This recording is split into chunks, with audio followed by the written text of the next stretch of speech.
Hello मेरोमा चाहिँ यो फेरि फोन होल्डर स्टिक भनौँ अनि यसमा चाहिँ क्यामेराहरू राखेर फोनहरू राखेर मजाले सेल्फीहरू खिच्न फोटो भिडियो सुटहरू गर्न भिडियो बनाउन जे गर्न काम लाग्ने खालको स्टिक आइसकेको छ।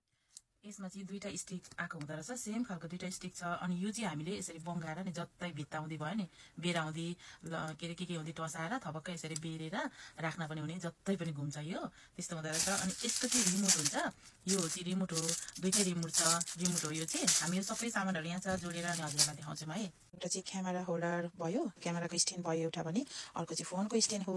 अनि यो चाहिँ यसरी म्युजिकहरू लाएर हामीले यहाँबाट रिमोटबाट यहाँ हेर्नुहोस् है, साउन्ड बढाउने घटाउने जे गर्न मिल्छ। अनि यसमा चाहिँ सेल्फी खिच्दा पनि हजुरहरूले यो रिमोट सानो यो युज गर्नुभयो भने, यता क्यामेरा रेडी गरेर अनि यो युज गर्नुभयो भने मजाले हुन्छ। यो दुईटा स्ट्यान्डको चाहिँ आफ्नो आफ्नो एउटा क्यामेरा आएको हुन्छ, एउटा रिमोट आएको हुन्छ। अनि रिमोट युज गर्नुभयो भने हेर्नु कस्तो मजाको, मलाई चाहिँ कस्तो मन पऱ्यो क्या यो चाहिँ हामीले यसरी वाल हुँदै पनि मजाले टाँसेर राख्न सक्नुहुन्छ। हजुरहरूले हेर्नुहोस् कति मजाले घुम्छ क्या, जता घुमाए पनि घुम्छ। अनि राख्न सक्नुहुन्छ यसरी मजाले, हेर्नुहोस् सेल्फीहरू खिच्दा भयो, फोटो खिच्दा भयो, जे गर्दा भिडियो बनाउँदा।